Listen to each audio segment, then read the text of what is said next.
AP Singh, तेरे पे थू है, तेरे पे लानत है, तेरे पे धिक्कार है। तूने सीमा घुसपैठी को हमारे देश में लाके रखा है। अवैध तरीके से जो औरत आई है तो उसका सपोर्ट करता है। हर पाकिस्तानियों को यहाँ से निकाला गया, पर इसको तूने छुपा के रखा है। आखिर तेरा मकसद क्या है? आखिर तू चाहता क्या है? तू देशद्रोही है। अस्सलाम वालेकुम फ्रेंड्स, कैसे हैं आप सब? मैं हूं परी और आप सब लोग की खिदमत में हाजिर हूं एक नए अपडेट के साथ। तो फ्रेंड, बड़ी खबर, बड़ा खुलासा। सो फ्रेंड्स, अभी से ही इस वीडियो को लाइक और शेयर कर दीजिएगा क्योंकि ये वीडियो बहुत ही इंटरेस्टिंग रहने वाली है।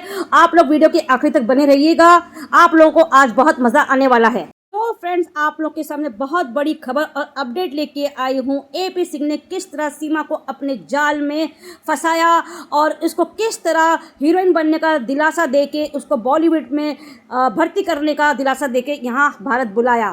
तो सीमा का बांध टूट पड़ा क्योंकि सीमा जो सपने लेकर के यहाँ आई थी, जो एपी सिंह ने उससे वादा किया था, जब देखती कि वो वादा पूरा नहीं हो रहा तो उसका सब्र का बांध टूट गया। आज वो अपनी हकीकत बयान कर रही है अपनी जुबान से।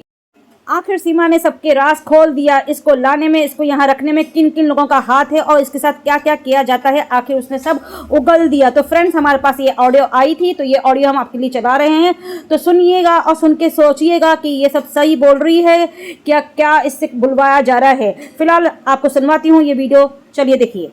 मैं आपको बताती हूँ कि जब मैं नेपाल से भारत में अवैध तरीके से दाखिल हुई थी तो एपी सिंह मेरे साथ ही था। वो नेपाल आ गया था मुझे वेलकम करने के लिए। उसके साथ सचिन मीना भी था और 2 सरकारी अफसर भी मेरे साथ थे। मंत्री भी था जो बॉर्डर के उस भारत में मेरा इंतजार कर रहा था। जैसे ही मैं वहाँ पहुँची तो पता है आपको, एक मजेदार बात बताती हूँ, मैंने 2 बॉर्डर सुरक्षा कर्मियों को गिरफ्तार करवा दिया। उन्होंने मेरी तलाशी लेने की कोशिश की तो मैंने तुरंत उस पर छेड़छाड़ का इल्जाम लगा दिया और वहीं पर मैंने उन्हें गिरफ्तार करवा दिया। देखिए सीमा की ताकत, वो दोनों अपनी नौकरियों से हाथ धो बैठे हैं, घर पर बैठे, और आपकी भाभी सीमा मजे कर रही है। भारत में भाई कोई कानून नहीं है। यहाँ जो भी आना चाहे किसी भी देश से नेपाल के रास्ते अवैध रूप से भारत में घुस जाते हैं। जिसे भी आना है आ जाओ। मैं सबसे अपील करती हूँ, ये सबसे बढ़िया जगह है घुसने के लिए, कोई पूछने वाला नहीं है। जैसे ही मैं भारत में दाखिल हुई तो मेरे आगे एक गाड़ी खड़ी थी, एक मंत्री भी मौजूद था। वो मुझे एक जगह ले गए। वहाँ एक कमरा था। जब मुझे दूसरी मंजिल के कमरे में जगह दी गई तो एपी सिंह ने गंदी हरकतें और अश्लील गतिविधियां शुरू कर दी। मेरे साथ कुछ ऐसा हुआ कि उस पल मैं बहुत डर गई थी। फिर उसने कहा कि अब मैं तुम्हें एक और घर दूंगा, अभी तुम 2 दिन के लिए यहीं रुको। जैसे ही शाम हुई तो एपी सिंह की लापीस राजनेताओं, एक मंत्री और को लेकर आया। उन सबके चेहरे पर मास्क लगे हुए थे। फिर उन सभी ने मेरे साथ जबरदस्ती गलत और अश्लील हरकतों का सिलसिला शुरू कर दिया। मैं तो बहुत डर गई।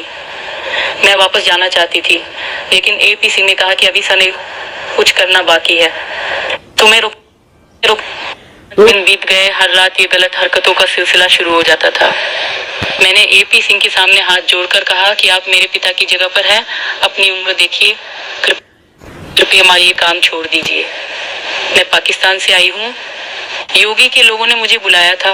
उन्होंने कहा था कि आपको बड़े बड़े घर दिए जाएंगे, आपको फिल्मों में काम करने के अवसर मिलेंगे, लेकिन अब पता नहीं ये लोग मुझसे क्या करवाएंगे। मैं आपको बता रही हूँ कि ये सच है, कि योगी कुछ मंत्री थे जो मुझे बॉर्डर पर लेने आए थे और वे भी मेरे संपर्क में थे। उन्होंने मुझे बुलाया कि तुम भारत आ जाओ, तुम फिल्मों में काम करोगी, तुम्हें घर, बंगला और गाड़ियाँ दी जाएंगी, लेकिन यहाँ मेरे साथ यौन शोषण हो रहा है। मैं क्या करूँ? मैं किसके पास जाऊं? मैंने एपी सिंह से बार बार हाथ जोड़कर अपील की कि आप मेरे पिता की जगह पर हैं, मैं आपकी बेटी की तरह हूं, कृपया ये सब छोड़ दीजिए। लेकिन वह एक दरिंदा है। वह कहता है कि ये उसकी फितरत है, वो शुरू से ऐसा करता आया है। तो फ्रेंड्स, आप लोग ने सुना सीमा क्या बोल रही थी और ये ऑडियो अभी सुनने के बाद कुछ लोग कहेंगे ये फेक ऑडियो है, बल्कि हमें ये ऑडियो कहीं से मिली है। अब ये फेक है या सच है हमें तो बिल्कुल नहीं पता, पर जो भी इसकी ज़ुबानी वो कहना चाह रही थी वो आपको हमने सुना दी।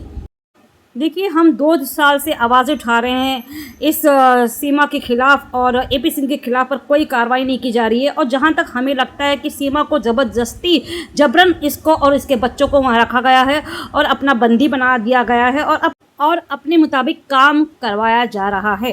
और जैसे कि आपने सुना, सीमा ने यहाँ खुद कबूल किया है कि जब वो नेपाल के बॉर्डर से आ रही थी वहाँ के 2 कर्मचारियों को उसने खुद डिसमिस करा दिया। देखा सीमा की कितनी है ताकत। और यहाँ आपने ये भी सुना होगा कितने पॉलिटिशियन से एपी सिंह ने उसको मिलवाया है।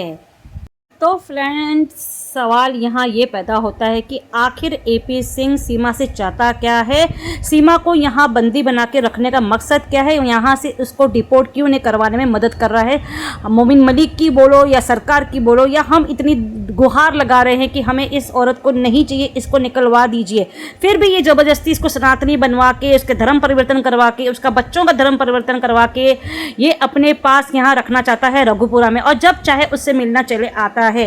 तो मैं क्या बोल रही हूँ, अगर हैदर भाई को ये बच्चे नहीं देना चाहता है तो ऐसा क्या करवाना चाहता है उन बच्चों से और सीमा से।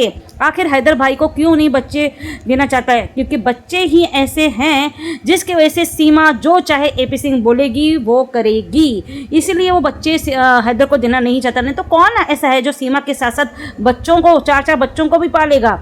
तो यही एक वजह है। फिलहाल हमें तो कुछ समझ में बिल्कुल नहीं आ रहा एपी सिंह की क्या चाल चल रहा है। और यहाँ फिलहाल आपने सुन लिया कि सीमा अपनी ज़ुबानी क्या कुछ उसने भेद खोल दिया है, पूरे पोल खोल दिया है, उसके साथ क्या क्या किया जाता है।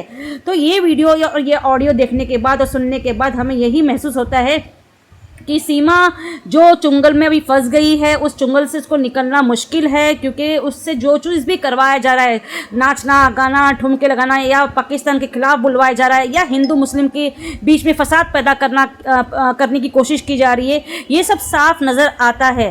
फिलहाल सीमा का भी बहुत गलती हो गई है कि जो इस चुंगल में फंसने के लिए उसने क्या कुछ नहीं किया। उसने अपनी लालच में आकर, उसको हीरोइन बनना था, उसको नाचना गाना था, अपने आप को माधुरी दीक्षित समझती है, अपनी ख्वाहिशें पूरे करनी थी, तो इन ख्वाहिशें पूरे करने की खातिर ये हिंदुस्तान आई और ऐसे चुंगल में फंस गई। अब इसका यहाँ से जाना नामुमकिन नज़र आता है, क्योंकि पाकिस्तानियों को, हज़ारों लोगों को, पाकिस्तानी जो लोग थे उन हज़ारों लोगों को यहाँ से डिपोर्ट कर दे गया रातों रात, पर इस पे कोई कार्रवाई भी नहीं की गई, ना इसको डिपोर्ट किया जा रहा। वहाँ हैदर भाई ये आस लगा के बैठे हैं कि पूरे पाकिस्तानियाँ वहाँ से आ गए तो मेरी बीवी मेरे बच्चे भी आएंगे, पर बेचारे अभी फिर से वो नाउम्मीद हो गए कि कुछ भी हो जाएगा, पर यहाँ से वो नहीं आ पाएगी। ये हैदर भाई को भी कहीं उनको लगता है। फिलहाल वो थक चुके हैं आवाज़ उठा उठा के, फिर भी एक बाप है वो आवाज़ तो उठाते रहेंगे और हमें उनकी सपोर्ट करना चाहिए। हम तो फ़िलहाल बच्चों का मुस्तकबिल चाहते हैं, अच्छा मुस्तकबिल चाहते हैं, बच्चों का फ्यूचर चाहते हैं कि इस माँ के पीछे बच्चों के भी 4 भविष्य ख़राब हो रहे हैं, बच्चों की पढ़ाई नहीं हो पा रही, ना स्कूल जा पा रहे हैं, बच्चों का पूरा बिल्कुल फ्यूचर यहाँ ख़राब हो चुका है। तो बच्चे को कोई डॉक्यूमेंट्स भी नहीं है यहाँ पर, तो कैसे उनको स्कूल में एडमिशन मिलेगा। तो हम तो यही चाहते हैं कि इसको बच्चों को यहाँ से डिपोर्ट कर दिया जाए। फिलहाल एपी सिंह को और मीना समाज को, मीना समाज हो गया या मीना परिवार हो गया, इनको कब समझ आएगी कि ये जो कुछ भी कर रहे हैं इस घुसपैठी को बिठाकर अपने घर में ये सरासर गलत कर रहे हैं और अवाम को क्या सीख दे रहे हैं। फिलहाल हम सरकार से यही अपील करेंगे कि जल्द से जल्द मीना परिवार पर एक्शन लिया जाए और इस घुसपैठी सीमा को यहाँ से डिपोर्ट करा दिया जाए। तो फिलहाल फ्रेंड्स, कैसा लगा आपको ये वीडियो कमेंट्स में ज़रूर बताइएगा, और कितनी सच्चाई है इस ऑडियो में, सीमा की जो आवाज़ से हमें मिली है वो भी आप बताइएगा। तो मिलते हैं अगले ब्लॉग में, तब तक के लिए बाय, खुदा हाफिज़, अपना बहुत सा ख्याल रखिएगा।